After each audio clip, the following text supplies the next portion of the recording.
Não há como escaparmos da derrota do Brasil na Copa América, não há como escaparmos das denúncias que ocorrem internacionalmente no mundo do futebol, não há como escaparmos da vergonha que o Flamengo vem passando e fazendo a torcida passar neste Campeonato Brasileiro. E para conversar sobre esses temas, eu só conheço uma figura nesse Rio de Janeiro, e ele está aqui conosco hoje. Ele é o Roberto Assaf, rubro-negro de coração, jornalista inteligente que não nega a origem e nunca esqueceu que de calça curta, antes de ser jornalista, ele ia até a arquibancada do Maracanã gritar "Viva o Mengão!". E é com ele que nós vamos conversar hoje. Fala, meu querido amigo Roberto Assaf, novinho em folha, mais uma vez. Tudo bem contigo? Tudo bem, Ronaldo. Exatamente isso.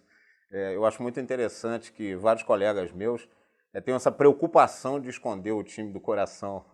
Alguns, inclusive, dizendo que torcem para o Olaria, para o São Cristóvão, para Madureira, para a Ponte Preta, né, para o 15 de Jaú, enfim, para o Juventude de Caxias do Sul, enfim, tentando disfarçar, né, às vezes aquilo que todo mundo sabe. Menorá na TV, entrando no ar mais uma vez.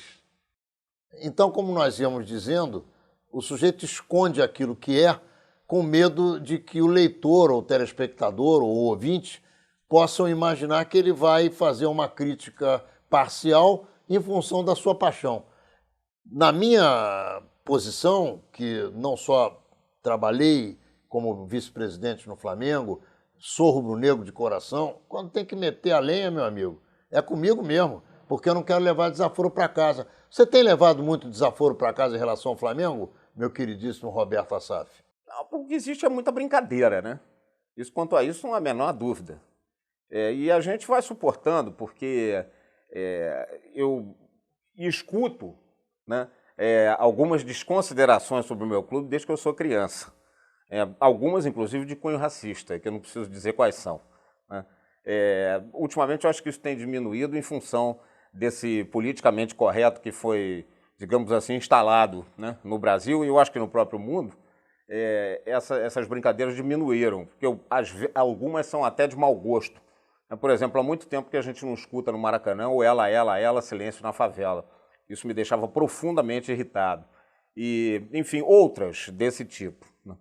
Agora, quanto ao fato de ser um jornalista que trabalha com esporte, mais propriamente com futebol, e que não tem nenhuma preocupação em esconder seu time, eu acho que é até melhor, porque assim não fica nenhuma dúvida.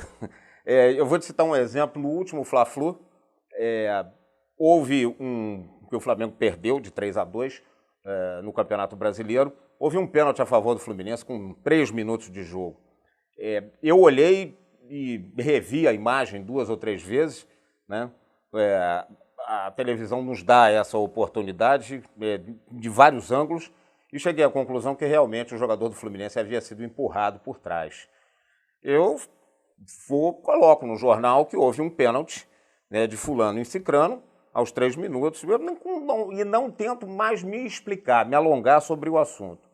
Porque tem muitos colegas que, quando ocorre uma situação dessa, eles falam assim, ou escrevem, ou falam ou escrevem assim: o time do Fluminense reclamou um pênalti aos 5 minutos, ou seja, ele lava as mãos. Reclamou um pênalti significa dizer que ele... Era um pênalti duvidoso. Que era ou pênalti duvidoso. Houve um pênalti duvidoso a favor do Fluminense. Não existe pênalti duvidoso. Ou você acha que ou você acha que marcou não. Também não tem isso. A minha função é tentar esclarecer para o leitor ou para o espectador, né, pelo menos quando eu trabalhava na televisão, a minha opinião. Se eu não tenho uma opinião formada a respeito daquele lance ou de um assunto, né, o leitor ou o telespectador não vai ter interesse em ler o que eu estou escrevendo ou em ouvir o que eu estou dizendo, porque para saber opiniões generalizadas ele vai no botequim. Ou você tem credibilidade como jornalista, exatamente isso, de ser Flamengo, Vasco ou Atlético, ou você não tem.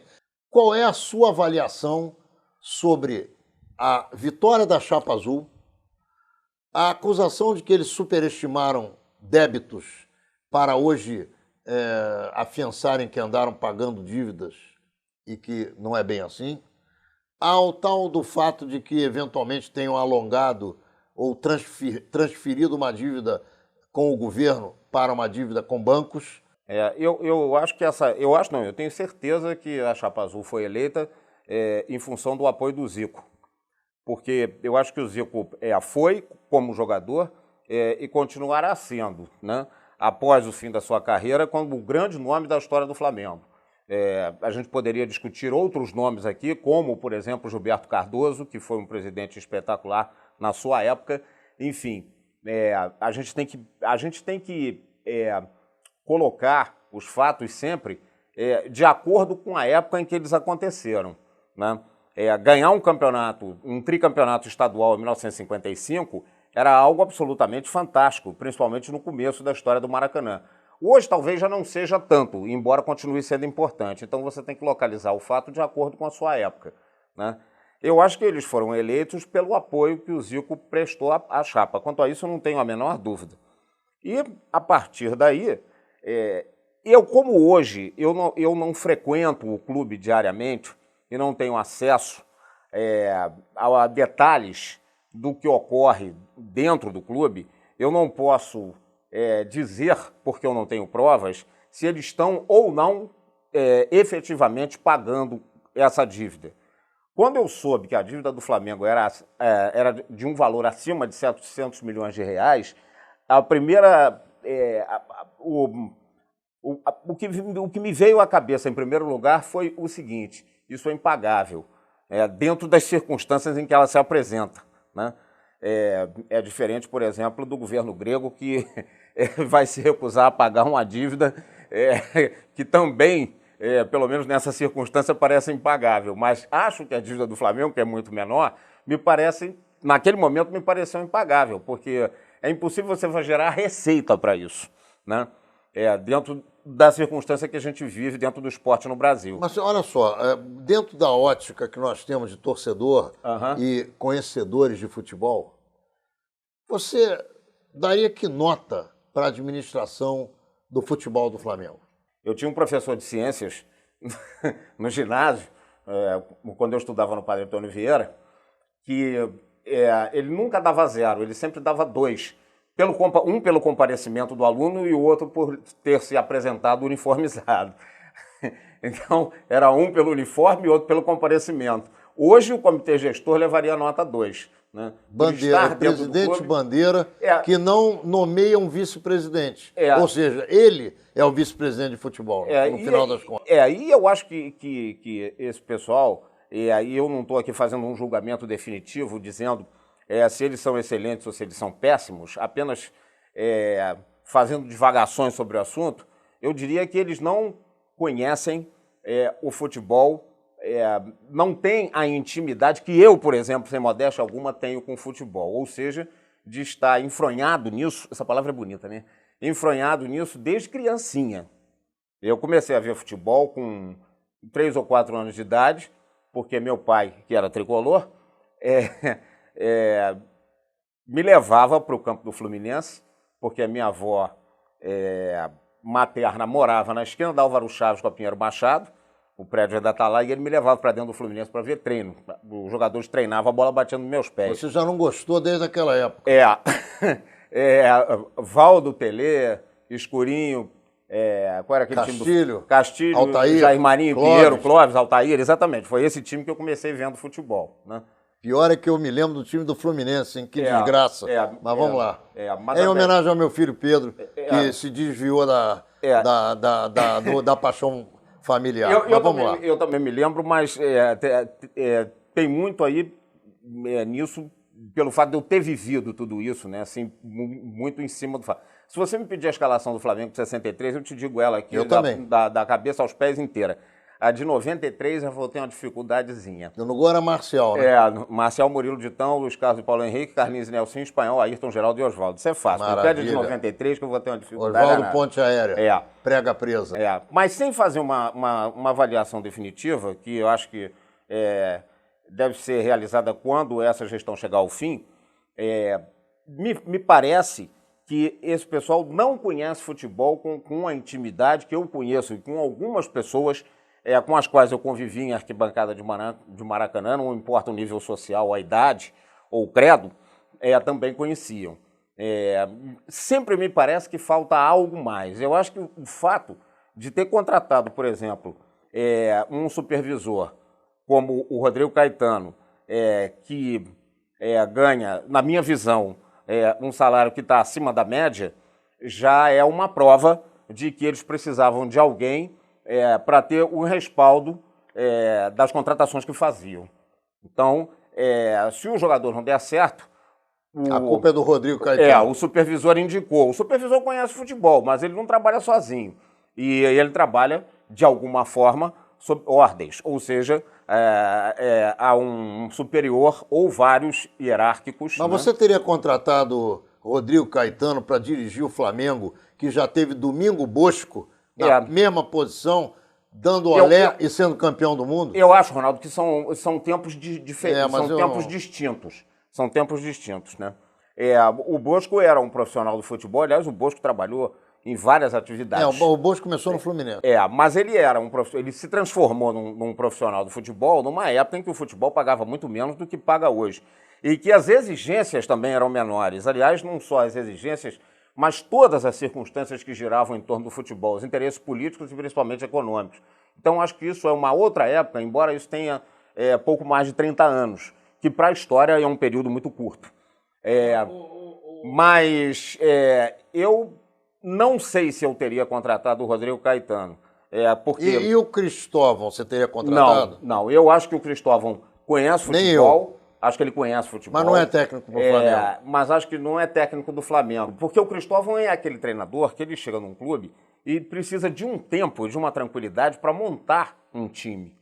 E eu já sabia de antemão que seria impossível fazer isso no Flamengo. Você chegou com os jogadores lá?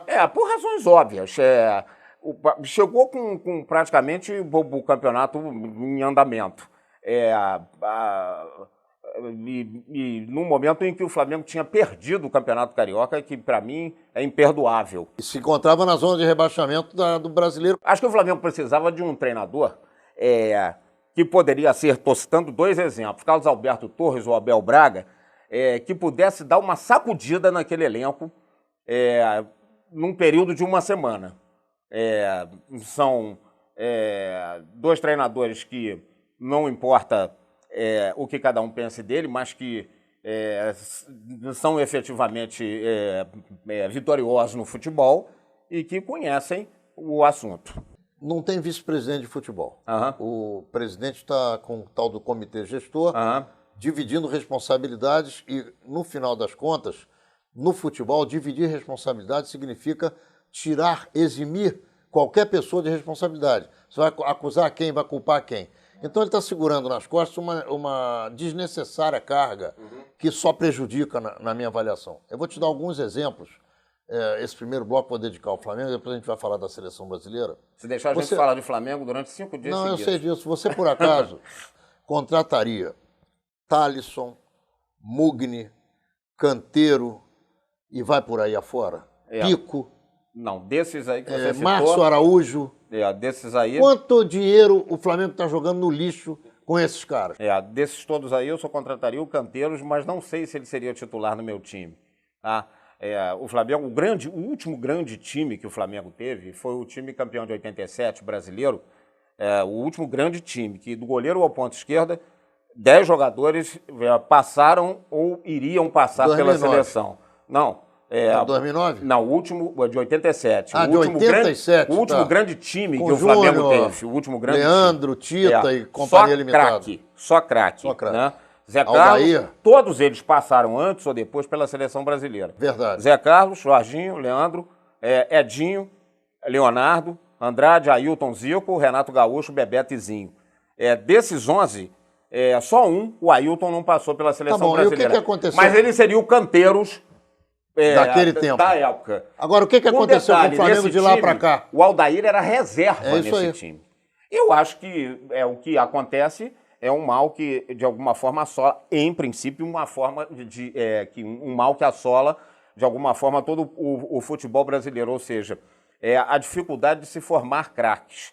Aí você diria, se esse é um mal generalizado, por que que tem 8 times liderando o Campeonato Brasileiro e o Flamengo está lá embaixo, né?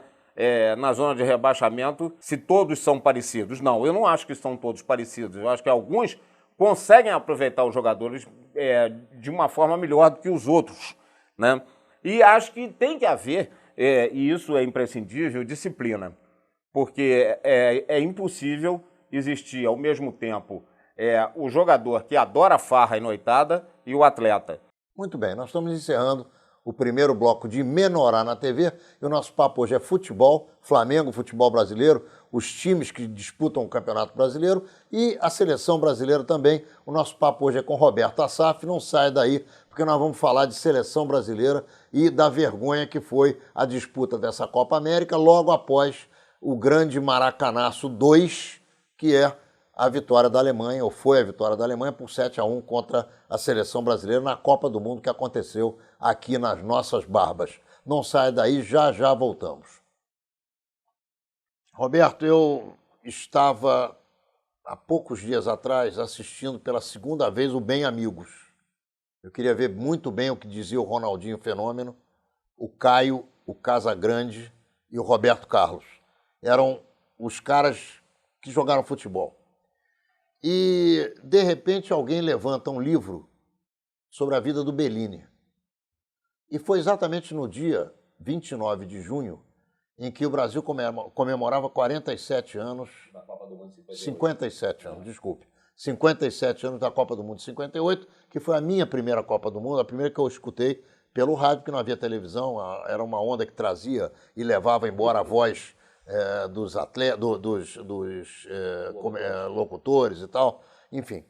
E eu comecei a chorar, rapaz, porque eu me lembrei de como eu fui feliz naquele mês de junho, escutando a Copa do Mundo, o Brasil ganhar da Rússia, o Brasil fazer um gol atrás do outro, o Brasil ganhar da França, o Brasil jogar muita bola contra a Áustria e ganhar, e tinha o meu grande ídolo, Dida, até o advento do Dida, e de repente me surgiu o Pelé. Então, esse contexto que aconteceu no Bem Amigos era um livro que a esposa do Bellini escreveu em homenagem ao marido que faleceu, e o Bellini foi o que levantou a Copa do Mundo a primeira vez, a Jules Rimet, com aquele gesto de levantar a taça acima da cabeça.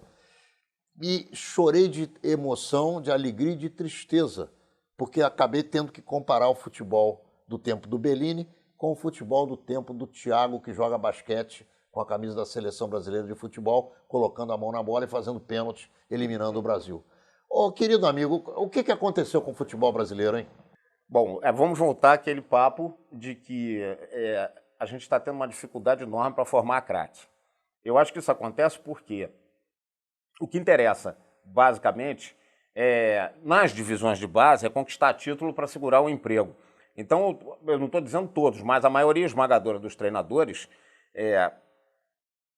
dirige os times das divisões de base, e isso aí começa no sub-15, passa para o sub-17, sub-19, sub-21, acho que praticamente em todas as categorias, os meninos são muito mais treinados para marcar e para evitar que o adversário jogue do que para criar. Claro que todo campeão mundial tem os seus méritos, eu particularmente odeio o trabalho do Luiz Felipe Scolari, mas acho que todos os campeões, e sempre disse isso, e disse isso antes do Brasil tomar de 7 da Alemanha, várias vezes no jornal e na televisão,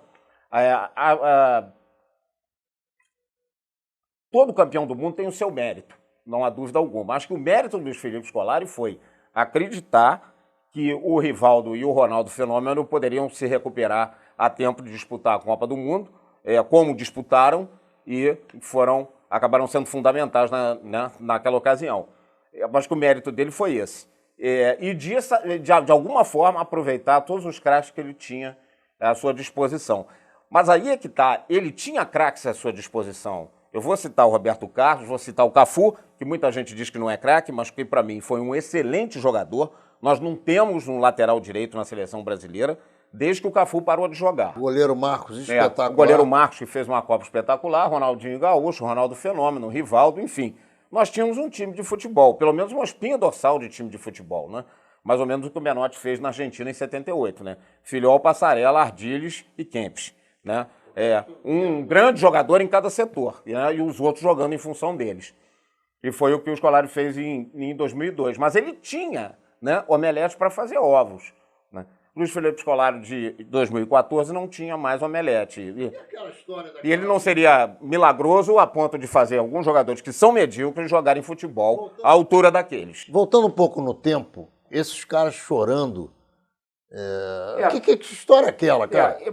Eu acho que o jogador de futebol ele tem que ter, principalmente num momento desses, na disputa de uma Copa do Mundo, em casa, principalmente, eles têm que ter uma estabilidade emocional que os mantenha como jogadores da seleção. Mas onde é que eles perderam essa estabilidade? Na tua opinião? Eu acho que eles perderam essa estabilidade no momento em que talvez quisessem demonstrar para o grande público que eles estavam, sim, ligados no que a gente chama de pátria, né, ou de amor à pátria, né, como, digamos, a maioria esmagadora dos brasileiros, com exceção de alguns. Acho que eles tentaram demonstrar isso, de alguma forma. Mas eles precisavam, antes de demonstrar isso, jogar futebol. E eu acho que essa instabilidade emocional que decorreu desse fato acabou atrapalhando o futebol, que eles já não tinham muito, diga-se de passagem. Eu acho que a seleção... Eu me lembro de uma entrevista que o Marcelo, lateral esquerdo, que aliás é um bom jogador, concedeu na Granja Comari antes da Copa do Mundo, dizendo que o Brasil era um país cheio de craques, que tinha um monte de gente, essas foram palavras dele, um monte de brasileiro arrebentando na Europa, né? Ele não esclareceu se era arrebentando a paciência ou arrebentando de jogar bola. Mas é claro que ele quis dizer que tinha muito craque de bola, muito craque brasileiro jogando na Europa. E eu até me lembro que escrevi uma coluna dizendo que quando a gente fala de craque, a gente imediatamente lembra Garrincha, numa Pelé. sucessão cronológica, Zizinho e Leônidas da Silva, que eu não vi jogar, Pelé, Rivelino, Tostão, Gerson, que foi um monstro de jogador de futebol, né? Zico, Sócrates, enfim, Falcão, né? E o próprio Ronaldinho Gaúcho, Ronaldo Fenômeno e o Rivaldo, num momento em que tiveram Romário. no ápice de suas carreiras. Romário, evidente, né? Quando eu falo de craque... Você inclui o Garrincha nessa turma? Claro que eu incluo o Garrincha. Não, o Garrincha é um dos primeiros. Se eu omitir o nome dele foi sem querer. Não, é porque eu tinha falado o nome dele. Sim. Então eu acho que quando a gente fala craque, a gente fala nisso. E esse modelo de craque a gente não tem mais, porque a gente não consegue formar, né? Vamos agora para a atualidade. Vamos fazer um caminho rápido de um ano em um segundo. Vamos sair do jogo de 7-1 que a gente perdeu para a Alemanha, depois o de 3-0 que a gente perdeu para a Holanda, e esse 1-1 que a gente empatou agora com o Paraguai, perdendo nos pênaltis vergonhosamente. Como é que você analisa a saída do Robinho e do William do campo, faltando 10 ou 5 minutos para acabar o segundo tempo, com o Brasil ainda ganhando o jogo de 1-0 quando saiu o primeiro? Em seguida vem um empate com um pênalti vergonhoso, o camarada jogou basquete, quando isso é impensável para um back central. Parecia mais vôlei, né? E depois, como é que você avalia o pênalti batido por aquele menino do Cruzeiro, Everton Ribeiro, pode ser esse o nome dele, Everton Ribeiro, e o outro Douglas, não sei das quantas, jogou a bola lá na arquibancada, por trás da baliza. Bom, antes de mais nada, eu acho que não aconteceu absolutamente nada no período de um ano, ou seja, dia 8 de julho, que é a data em que o Brasil perdeu de 7-1 da Alemanha, não aconteceu nada de lá para cá. Nada de bom. Mudança, as mudanças foram circunstanciais. Só o Dunga entrou no lugar do Filipão, ganhou 10 amistosos, que não valem nada. Mas... como é que eu vou dizer? Mudanças efetivas, na minha visão, não ocorreram. E isso acaba se refletindo na forma de jogar da seleção brasileira. Os conceitos não se modificaram. Tanto é que nós já vimos novamente jogadores chorando antes e depois de vitórias. Ok, você está muito emocionado porque você ganhou um jogo, né? Você vai dar uma entrevista para alguém, num dado momento, essa emoção você pode deixar aflorar, mas você ficar chorando dentro do campo. O Thiago Silva era capitão da seleção brasileira e virou as costas para as cobranças de pênalti contra o Chile na Copa do Mundo. O Brasil não foi eliminado na Copa do Mundo pelo Chile, porque aquele menino que chutou aquela bola no travessão no último minuto, que foi reserva do Vasco, quando o Vasco disputou a Série B em 2009, digamos que ele não tenha dado muita sorte naquele momento. Eu não sou muito favorável a dizer que futebol tem sorte e azar, mas vamos ficar nisso. Acho que não aconteceu nada de um ano para cá. Eu acho que os dirigentes da CBF, né, se é que a gente pode chamar de dirigentes, não tiveram nenhuma atitude que pudesse modificar os conceitos que existiam naquela época. Eles são os mesmos. E isso se reflete dentro do campo. Às vezes eu fico imaginando, e nem quero ser leviano, mas às vezes fico imaginando que talvez se os jogadores estivessem mais interessados em iniciar, porque quase todos jogam na Europa, em iniciar período de férias, né, e eles vão ter 3 semanas para isso, do que continuar na Copa América e suportar mais uma semana de futebol. Porque se o Brasil classifica para a semifinal, ele teria que permanecer mais uma semana no Chile, porque os 4 finalistas vão até o fim. Então, porque tem disputa de segundo, de terceiro e quarto lugar. Então, às vezes, eu fico imaginando isso. Qual é o apelo que um atleta hoje, desses meninos que jogam na Europa, como é que um atleta desses, que acaba uma temporada onde ele foi esbagaçado na Europa, chega aqui para disputar, fora da temporada dele, qualquer tipo de torneio ligado à seleção brasileira? Mas eu acho que são todos, né? Todas as seleções têm esse tipo de problema.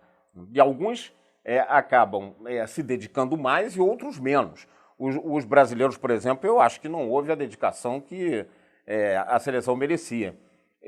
Às vezes eu fico pensando que... Eu me lembro de uma história. Em 2008, o Brasil foi fazer um amistoso na Suécia, com a Suécia, em Londres, no campo do Arsenal, no Highbury Park. Eu não me lembro se era o antigo Highbury Park ou se ele já havia sido substituído pelo novo. Não me lembro agora, isso não faz nenhuma diferença. O Brasil foi fazer um amistoso com a Suécia em 2008, na Inglaterra, no campo do Arsenal, em comemoração aos 50 anos da conquista da Copa do Mundo de 58 na Suécia. Os jogadores desembarcaram em Londres e a imprensa, incluindo a europeia, foi arguir-lhes sobre a conquista de 58. Ninguém sabia nada. Ninguém sabia absolutamente nada. E aí vem com aquela desculpa, que na minha visão é esfarrapadíssima, eu não era nascido. Ora, quando Pedro Alves Cabral chegou no Brasil, eu não era nascido, mas eu sei como é que foi. E você sabe que ele chegou. Que ele chegou. Enfim, existem até documentos comprovando isso. Então, não é possível que essa rapaziada que está jogando hoje... Não conheça a história da profissão deles. Não tenha um mínimo de interesse pela história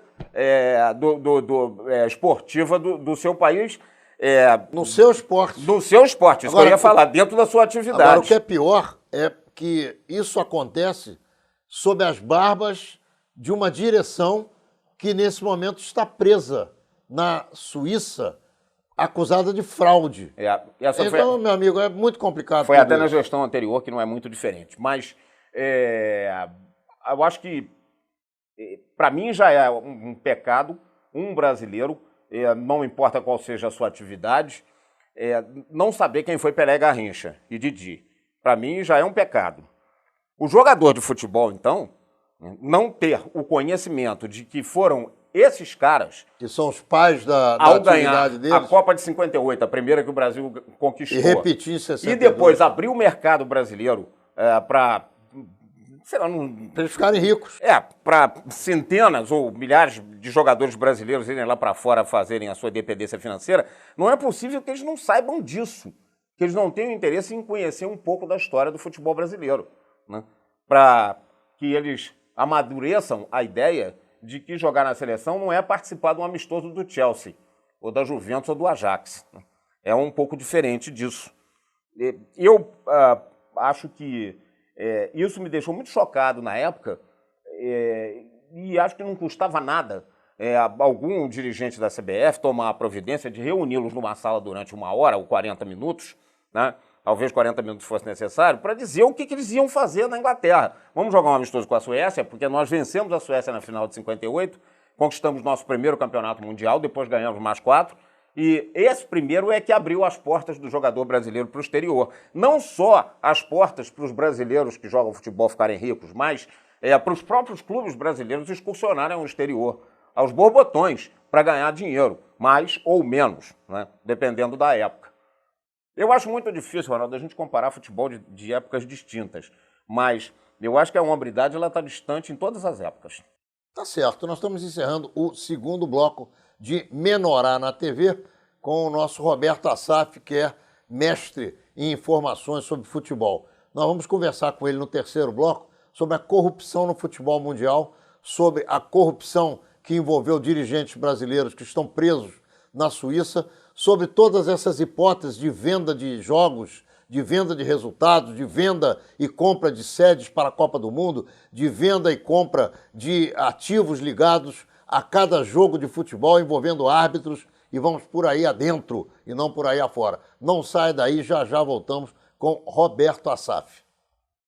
Roberto, nosso Zico, que é seu amigo e meu também, saiu chutando os ovos do Gilmar Rinaldi, ou aparentemente os ovos do Gilmar Rinaldi, chutou ovos, provavelmente do Gilmar Rinaldi, porque o único que foi empresário de toda a direção da CBF hoje é o Gilmar Rinaldi, que disse que já não é mais. O Zico diz que a CBF virou, através do departamento de futebol e principalmente da seleção brasileira, a administração da seleção brasileira se transformou num balcão de negócios. Qual é a sua opinião a respeito disso, hein? Bom, antes de mais nada, eu acho que o Zico devia desistir dessa ideia de se candidatar à presidência da FIFA. Porque é um lugar que tem muitos interesses políticos e econômicos e muita gente de caráter duvidoso. Então, eu acho que ele devia se afastar disso, porque ele não é desse meio, antes de mais nada. Mas a cabeça é dele, né? Cada cabeça a sua sentença. Ô, Zico, fica esse recado para você. Vamos lá. Bom, toda essa questão que veio, a Baila, isso é bonito, né? Essa também é linda. É prima da Baila, é prima da qual era? Esbórnia. Esbórnia também é bonito. Todo esse assunto que veio à baila agora há pouco tempo, né, com a prisão de vários dirigentes da FIFA ou ligados à FIFA, né, mostra, todos eles ainda serão julgados, né? A gente não pode condená-los antes do julgamento, e eu, como um jornalista experiente, não vou acusar ninguém de ladrão porque eu não sou doido. Mas o fato deles terem sido presos, né, deixa mais ou menos evidente que existem muitas irregularidades nesse meio, isso é óbvio. E o que mais me espantou nessa história toda, e não foi depois depois desses fatos, mas muito antes, quando o Catar foi escolhido como a sede da Copa do Mundo de 2022. Qual é a tradição que o Catar tem de futebol? O Catar não tem tradição nem como país. O Catar tem... É um país novo. O Catar tem muito dinheiro e pode fazer uma Copa do Mundo espetacular por causa disso. Essa é a grande vantagem do país. A Rússia é diferente, né? A Rússia participa das Copas do Mundo, ou a União Soviética, a Rússia para a FIFA... Sempre participou. A Rússia para a FIFA, para quem não sabe, a herdeira direta da União Soviética, né? Exatamente. Todas as vezes que a gente cita a história da Rússia na Copa do Mundo, a gente tem que voltar a 58, que foi a primeira participação da falecida União Soviética. E foi também a primeira participação do Garrincha na Copa do Mundo de 58, contra a Rússia. Contra a União Soviética. Deu um baile naquele lateral esquerdo, e também no meio-campo russo. Enfim. Kuznetsov. E daí ele foi para frente. Daí ele arrebentou a boca do balão para sempre. Não sei se você viu o documentário que foi realizado em 2008 sobre os 50 anos da Copa do Mundo. Vi, claro. Eles entrevistaram vários ele foi adversários do Brasil. Esse cara aí. O Kuznetsov. Ele disse que o Garrincha passava sempre pelo mesmo lado, ele não entendia como. Ele não entendia como. E ele disse que chegou no vestiário e tirou a chuteira, jogou a chuteira com raiva na parede. Que queria parar todo mundo olhando para ele e falou assim, futebol é o que esses caras jogam, né? Nós só brincamos. Enfim, então eu acho que a escolha da Rússia nada a opor, mas a do Catar muito esquisito. E agora surgiram definitivamente todas essas denúncias que a gente cansou de ler nos jornais, ouvir na televisão, enfim, que estão tendo uma repercussão gigantesca no mundo inteiro, porque dessa vez, efetivamente, os cartolas foram presos, porque já existiam denúncias antes. principalmente de 10 anos para cá, depois que a Alemanha ganhou o direito de sediar a Copa do Mundo de 2006, principalmente daí para frente, as denúncias começaram a vir, né, em série. Mas só que dessa vez, a gente lia no jornal, fulano de tal recebeu não sei quanto, a propina foi para Cicrano para poder dar o seu voto para a Copa, não sei aonde. A gente lia e ouvia. Dessa vez, os sujeitos foram efetivamente presos. Eu, particularmente, tomei um susto imenso, porque eu nunca imaginei que esse povo, um dia, fosse ficar efetivamente dentro de uma cela, de uma penitenciária ou de um presídio. Então você tomou um susto bom. Eu tomei um susto bom, eu não tenho dúvida nenhuma disso, né? E eles vão ser soltos, na tua opinião? Ou vão mofar na cadeia? Bom, um deles conseguiu sair pagando uma fiança de $400 mil, né? Que, inclusive, se considera que seja o mais ladrão deles todos, né? Que é o tal do... Como é o nome dele? Jack Warner, né? Não sei quem é. Aqui da CONCACAF. Eu sei quem é, o cara da CONCACAF. De Trinidad e Tobago. E outro nosso brasileiro aqui pagou para não ser preso. Pagou para não ser preso. Denunciou as pessoas e acabou pagando uma fortuna.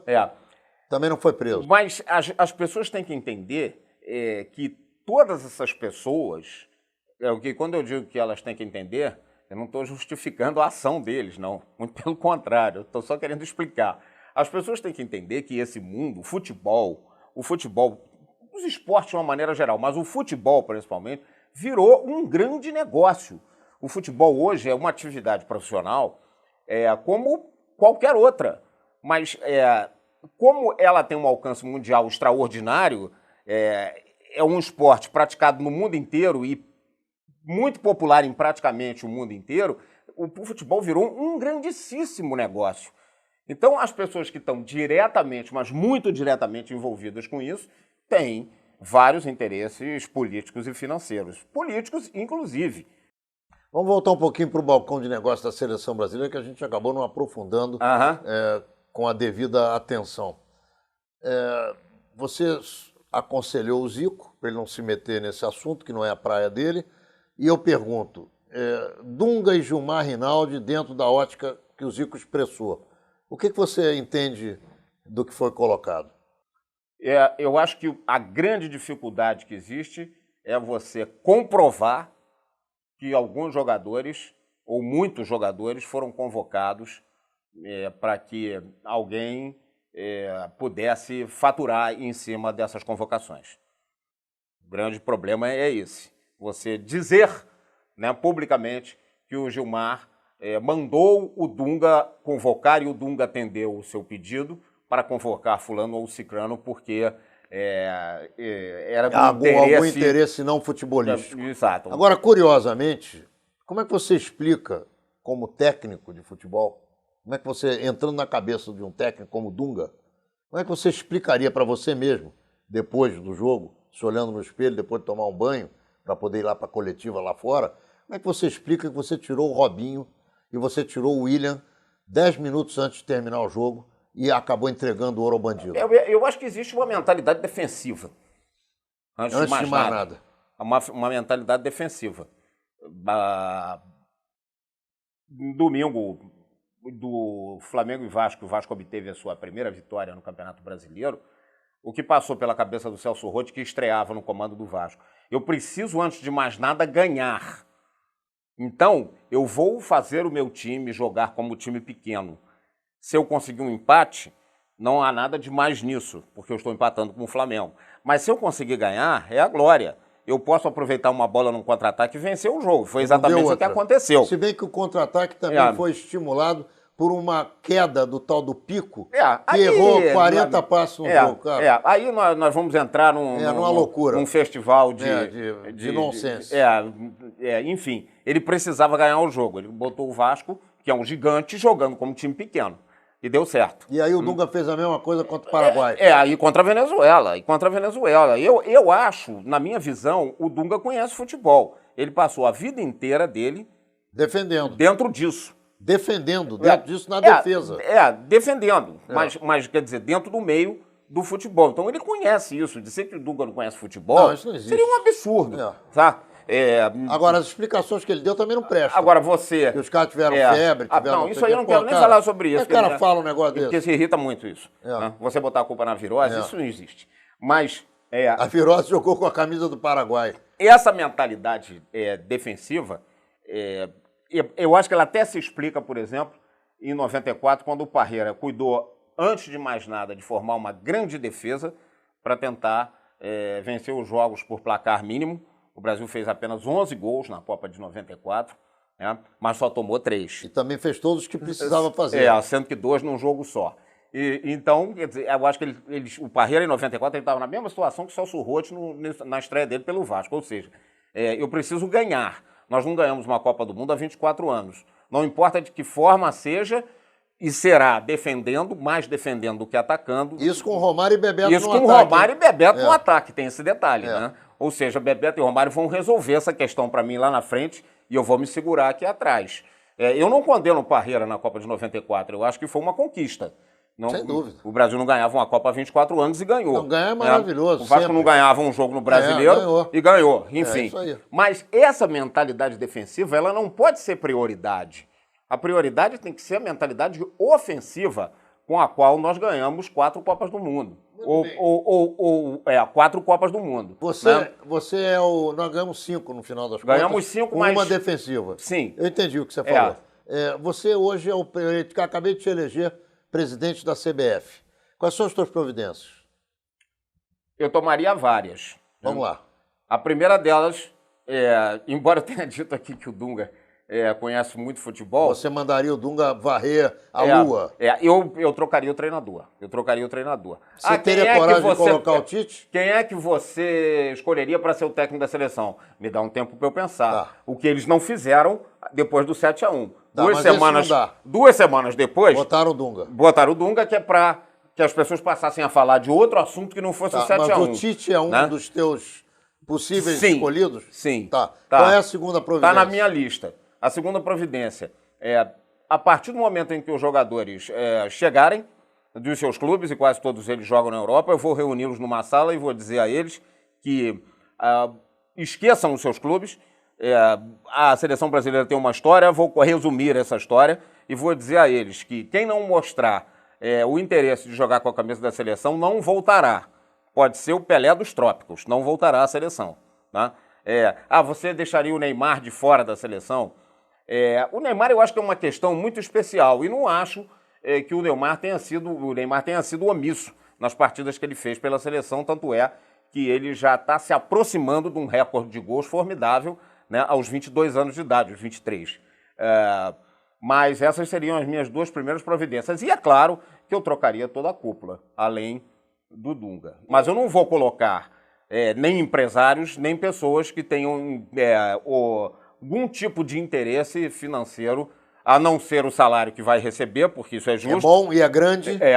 Nas suas funções. E até porque você ama futebol. Sim. Claro. É a base de toda a tua ótica, ética e comportamento. Porque eu ainda enxergo o futebol, de alguma forma... Como uma paixão. Como uma paixão. Muito bem. Então, não vou te apertar mais sobre essa questão. Pode apertar à vontade, não tem problema. Não dá tempo, não dá tempo. O programa, infelizmente, o nosso papo é tão legal, o programa passou e a gente não sentiu e não viu. O que você deixaria como hipótese para o que vai acontecer nas eliminatórias que vão ocorrer a partir já do final desse ano? Eu acho que as eliminatórias vão ser madeira de dar em doido. Acho que o Brasil não ficará fora da Copa porque as oportunidades que o Brasil... Porque Deus é brasileiro. Não, isso não está provado. Isso não está provado. Eu não sei quem consegue comprovar isso. Eu acho que as oportunidades são muitas, né? Você vai enfrentar a Bolívia em casa. Tem alguns adversários que, por incrível que pareça, ainda são mais fracos do que a seleção brasileira. E você tem direito praticamente a 5 vagas em 10 concorrentes. Porque você tem aquela quinta possibilidade de você brigar com alguém que vem da Ásia ou da CONCACAF, isso muda, né? Se você não conseguir, o Brasil não conseguir ficar entre os 5 em 10 países da América do Sul, aí fechou a loja de vez, né? Vamos abaixar a porta, vamos passar o cadeado e vamos esperar para ver né, se alguém vai se interessar por aquele imóvel, porque aí nós chegamos definitivamente ao fundo do poço, nós estamos perto dele. Aí nós chegamos definitivamente ao fundo do poço. Roberto, olha, muito obrigado pela tua presença Obrigado aqui. você. Eu adoro você, você é um rubro-negro querido. A gente bate papo de futebol dias e dias sem parar, mas infelizmente o programa, por enquanto, quem sabe no futuro, mas por enquanto só tem 1 hora de duração e o tempo voou. Eu quero te pedir para que você se despeça fazendo suas considerações finais e em homenagem aos nossos telespectadores. Eu acho que antes de mais nada, e espero que a próxima vez que eu voltar, e espero voltar, porque é muito bom, porque a gente tem a oportunidade de falar o que a gente quer, a seleção brasileira viva um momento muito melhor do que o atual, e que o meu clube, que é muito importante para mim, esteja numa posição, digamos, pelo menos mais confortável. Eu não quero que o Flamengo seja campeão todo ano, porque são muitos concorrentes e muitos campeonatos. Mas um ano sim, outro não, tá bom, né? Tá ótimo e que pelo menos não fique todo ano brigando contra rebaixamento no Campeonato Brasileiro, porque para quem não acompanha futebol como eu, para quem não gosta de futebol como nós, isso é extremamente cansativo. Menorá na TV entrando no ar mais uma vez na quarta-feira que vem pelo canal 26 da NET, às 10 horas da noite, e também em todas as repetições que você já se acostumou a nos acompanhar.